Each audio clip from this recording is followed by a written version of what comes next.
Hey guys, Mike here with Marmalade Outdoors, and this is a video I wanted to make about, I've been living in my car full time, my SUV you see here, for a little over a year, and I want to make a video of the 7 top things you need to get, in my opinion, when you want to start living in your car or SUV. For a little disclaimer, I do want to say these are just my picks. I have a lot more things in my car and things I've added and taken out, so this is just kind of a good way to start to make sure you have the things that are basics. And the number one thing to me, and maybe the most important one, is a gym membership. I'm different because a lot of people live in their car, maybe are on the road going places. I actually just live in my area where I work, and I am a member of the 24-Hour Fitness. I live in Southern California. They're all over the place. I've paid a little extra to have a membership to go to any location they have. So when I've gone up to Northern Cal, I've used their facilities there. But so a couple things about that. I pay around $30 a month with the taxes and everything. So effectively, it's $1 a day. I get up really early for one of my 2 jobs. So I get up early, go in there, and shave and shower and do all that. I do periodically work out depending on the time of year. Also love the jacuzzi there. I don't use the pool much, but they have everything. So there's a lot of benefits besides just taking a shower and using the facilities. I researched a little bit, and I was told that Planet Fitness is also a very good one depending on where you live. I've never been in one, but I know they're very cost effective.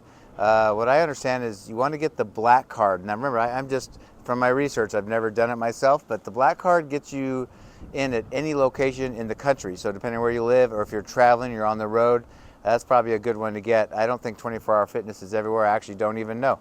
So it's something I might look into once I get on the road and I'm more mobile. But for my area, there's tons of 24-Hour Fitnesses. So, and actually, because of COVID, they've actually scaled back our gym anyway. And I don't know about the other gyms, but there's only 2 locations in all of San Diego and the Southern California location area that are 24-Hour Fitness, and it happens to be the one I live near and where I stay is open 24 hours. So make sure you join memberships that are 24 hours, or at least one near you that's 24 hours.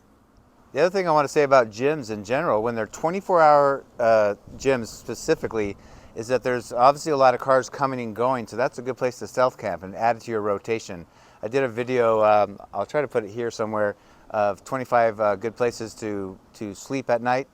A gym is, if not the best, one of the top ones. It has to be 24-Hour Fitness, because of course if it's not, the parking clears out and you're the only one left. So that's kind of how to kind of hide in plain sight. So that's just a pro tip for me. All right, number 2 is some way to carry water. I have this off Amazon, and it's actually pretty full right now, so it's heavy. It's 4.9 gallons, so almost 5 gallons. I bought this on Amazon. I have links, by the way, to a lot of the stuff you're seeing here down below in my description box. I'm a Amazon influencer, so I have basically it's a page or a store. It's all the things that I use, whether it's backpacking or car camping, the things I purchase or things I like. So I think this is $39.99. One thing, it came with a bunch of extra things, a couple gaskets for the bigger top here. This is so you can put it on the smaller end, and I put it on sideways, and then I fill up my containers. Obviously it's 5 gallons. Some of you people that have smaller cars like a Prius might not want to carry this much. If you don't follow the other part of my life, I'm a pretty avid backpacker and hiker. So I'm on a lot of trails and places where I need water. So I just find that by filling this up, by the way, I fill this up at grocery stores. It's 50 cents a gallon. So for $2.50, I can fill up this whole thing. But I just find it's easier to just have to fill it up less often. That's my own preference. Some people just carry a 1-gallon jug, and once again, you can just go to a store and fill it up for 50 cents. Okay, number 3 is very, very important if you're going to ever be stealthy and for some privacy, is window coverings. I made my own, and I'll tell you about it. It was very inexpensive. You can buy them pre-made for any model. They know the measurements of your windows, and they can make them, but it was like outrageously expensive. Or you can get less expensive ones, but they're very cheap. The main thing you want to do, is super important, especially stealth camping, is make them so that they're blackout. You cannot see through them, because if you're in a public place, like I was mentioning, like if you were to stealth sleep overnight at a gym where it's busy and there's cars coming around, every single headlight that comes through there is going to blind you or fill your car with light, which makes it hard to sleep. Also, you want privacy. You're stealthy, right? So if you have blinds or window coverings that you can see through, and you're using your phone or you're watching your iPad on a movie or you're doing things in there, people can see right through, especially at night. So what I did was I bought a large roll as about $27. This is in my description box in my Amazon store. But I bought a 24-inch by 50-foot roll of this stuff, Reflectix. You can see it's a kind of a bubble. It's almost like a thick bubble wrap, like a thermal thing. And then I've never seen this done, but the one thing you don't want is when you put these in your window, just to cut them out. I just basically, it took a long time, but I cut out the shape of every window that I wanted to put these in. But you don't want this silver on facing outside, because at night you can see right through it and it's just shiny. People can tell you're in there. You want blackout. Remember I said blackout. So what I did was, I was trying to think of a way to at least try, and it worked great, was I just got black duct tape and I just put long strips like this until I covered it. You can see on the back, it kind of goes around the edge there. I even made little duct tape handles. So in the morning when I wake up and I'm sleeping in the car, I can just, sometimes I had a hard time getting these out of my last set. So I have like just a piece of tape here and I can just pull it and take them right out of the window. So yeah, that makes blackout. I already have tinted windows except for the front seats, so everything's already a little dark, and this makes it completely dark. One of the other things I did was I write right or left so I know which side of the car it goes onto. Actually on the left, I actually put a piece of tape and put left, but that's just to kind of help me out. This is my back window one. I folded it in half, but you can see that. I even put which way it goes up, so when I put it in the back of the window, I know which way, you know. It's kind of obvious, but not always in the dark, so that helps a lot. So lastly, one of the benefits to Reflectix over like black cloth or something is that in the winter, you know, like right now, it gets pretty cold at night. This helps keep your body heat that you're creating inside the car. It keeps you a little bit warmer. I notice when I get out of the car, it's quite a bit colder, so that helps. It's a little bit more problematic in the summer because it keeps the heat in, but one thing it does do is keep the sun from getting in to heat up the car. So it's a kind of it goes both ways. I generally will crack my windows. I also have a small fan that I put in there to aim directly on me. That's just a USB run. I do one of my exterior batteries and just runs all night, so it's really easy to use. So I do that in the summer too when I'm sleeping. Okay, they're showing my tint right there. I have the back door open so you can kind of see through the window. Let me put in the window covering just to show you the difference. All right, and then you can see the door still open. It's just black. It's just black. I know the reflection's hard, but you can imagine at night all those headlights coming in the car, and then also if you were using your phone, you don't want them to know you're in there. Okay, number 4 I'm gonna have to show you, but it's a cooler or some kind of refrigeration. I'm gonna show you mine. I don't have any like solar power or way to save energy so I can run like a Dometic cooler. So I just have one with, it's a standard ice. It's just, I think it's a Igloo cooler. And what I like about it was just one I had, but it happens to be the right height. Instead of having it wider and this way, I went taller, like, you know, if you were to be able to put like wine bottles, that kind of height. And let me show you why I like this. My car is messy right now, so don't judge me. But there's my cooler. I sleep on the side, and I'll show you that in a minute. There's my cooler right there. And I have a little storage bin below it. I know it's hard, it's not focusing, but it makes it the right height. If you can see, this is the right height right here. And yeah, it's just a very tall cooler. What's it say? It's the Island Breeze cooler. I can't see the liter size, but yeah, so that's my cooler. It also acts, as I said, this will be where I sleep, my head is, and I'll show you that in a little bit. But yeah, get some kind of cooler that you, I think I get ice about every 3 days.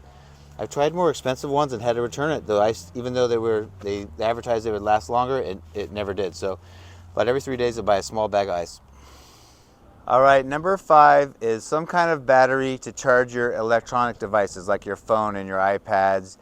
You may want to, there's the new little small crock pots they use, all that kind of stuff, coffee makers. I've kept everything minimal, and because I'm a backpacker, I already had these kind of batteries. We use them on trail to charge up our devices, so we have mapping and GPS and ability to text people and things like that. So I have, this is from Amazon, and once again, it's in my description box below. This is by Nightcore, and it's a 20,000 milliamp battery. It will charge an iPhone up probably about 5 or 6 times. This is more compact than what you normally see with people on the road. I just had it, so that's why I'm using it. Eventually I want to get one of these Jackeries, or I'll put it here somewhere. I want to get a Jackery. I really think they make a great product. They're very expensive, so until I really find the need where I need that much battery, this has been fine. And I told you I work 2 jobs, so one of my jobs is driving. And when I drive, I literally just plug this battery in. So at night when I'm sleeping, I charge my phone and whatever devices I want to do on this. And in the morning, and I really don't use much of it, but in the morning I plug this in while I'm driving. So it's just charging this up. I don't need to go into a Starbucks or into a restaurant or somewhere to charge it up. The car charges it up. So it's a very simple system to do it. I purposely keep it simple. And this one's by Nightcore. It's a 20,000 milliamp. And it's $99. It's a little pricey, but it's because this is made for backpacking. It's lighter than normal batteries because it's got an expensive graphite case on it to lighten the weight, because in backpacking, of course, this is on my back, so I don't want to carry a big heavy battery. So this is more expensive than you probably need. You could probably buy a less expensive brand and save money if you want to start small like this, but I love this. All right, number 6 is a good, comfortable, and in the winter, warm sleep setup. I'm going to show you mine in a minute here. Now, one of my problems is with the vehicle is I'm 6'3", so that's not crazy tall, but you'd be surprised how many vehicles I do not fit in. And I'll show you where I lay in. One of the issues is when you have a car is whether you have a place, even if most people are shorter than me, so even if you have enough room, are there ridges and weird undulations? This is a fairly new car, and I actually, believe it or not, knew I was going to be, well, actually, I was already starting to try this test with sleeping in my car and living in my car for a while because I eventually want to get a van. But I wanted to make sure I liked it. So I was already in the middle of it when I got rid of my old car and got this one. So one of the things I looked at, which I doubt hardly anybody buying a new car does, but is when everything's flat, the back seats are flat, is it pretty smooth and flat? Remember, an air mattress, which I'm going to show you, will absorb some of the unevenness, but it had to be fairly level. So let me show you my setup. All right, so let's show it to you here. I have the Bronco Sport 2022. And there it is right here. I'm going to show you what mattresses it is. I have a memory foam pillow that I'll put there in a minute. Let me show you the label of the mattress. So it's 72 inches long. I'm 75 inches, but I don't care about my toes hanging off. This is an X-Ped. It's a Dura 5R, which is the R value, which is the warmth, which means the layers of warm layers inside this air mattress, and it's a medium length and wide. So it's like 25.6 inches wide and 72 inches long. So let me get the pillow. So there you go. And right now it's still end of February. It's been cold at night, so let me show you kind of what I use to stay warm. So right now I have an old Cedar Summit sleeping bag I use. I kind of use it just like a blanket or a quilt. I use that. And I also have this very small light down like blanket. So I can use them, I usually use them in tandem at night right now when it's cold, but I can use one or the other if it's not so cold. I tend to just use it as blankets and not get completely wrapped inside the sleeping bag. But yeah, that's my, so just a little messy in here, but that shows you my sleep system. All right, number 7 is, well, a pretty important one and a tricky one.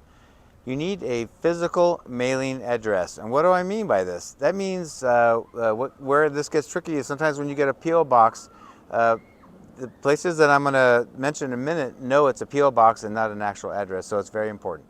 In my research, I found out that if you want to open a bank account or register to vote, insurance, driver's license, or even to get a passport and many other things, you need a physical address.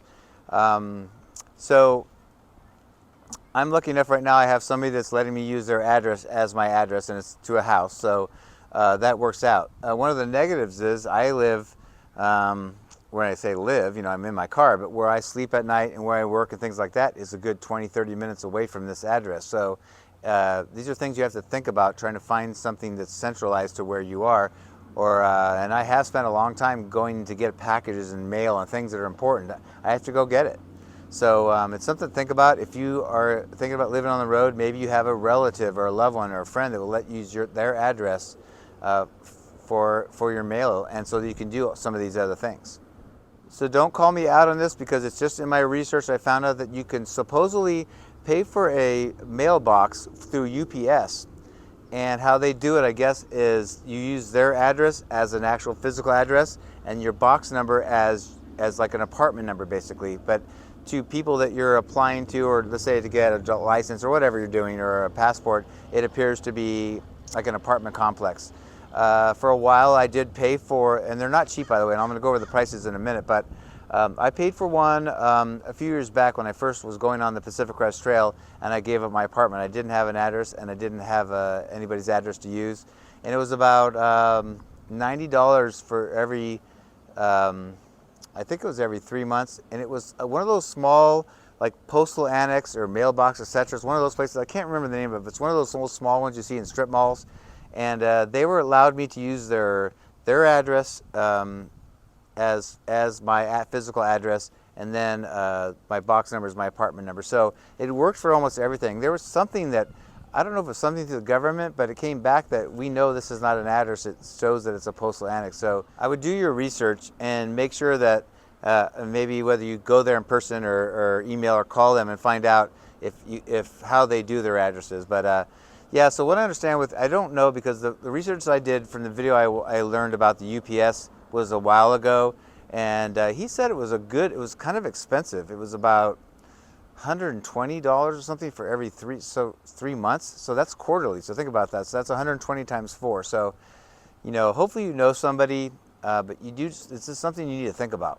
Actually, the last part of that that I forgot to tell you was that also when I order a lot of things on Amazon, like most people, so instead of having to drive over 30 minutes out of the way to pick up the packages at the house that I'm using for an address, I use their locker system. I think the one I use is for Ross Dress to Less. It's right near where I live, so that's super easy. If it's not too big of an item, just use their locker system. They send the package there, and it's much easier. All right, I hope that was informative. Remember, there's a lot other things you can choose besides these. These are just 7 that I thought were really good ones to start with.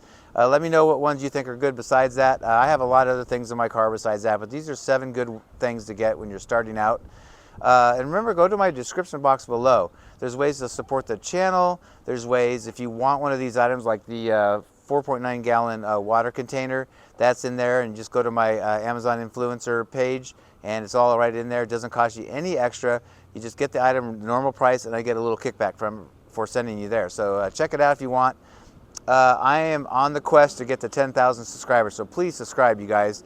The stats show that only about 5 or 10% are actually subscribers that watch my videos, so please subscribe. It's free, and then hit that notification bell in the upper right so you'll be notified every time I have another video out. And that's all I got. I'm going to get out of here. It's getting cold and it's getting windy. Hope you enjoyed it. We'll see you later. Bye.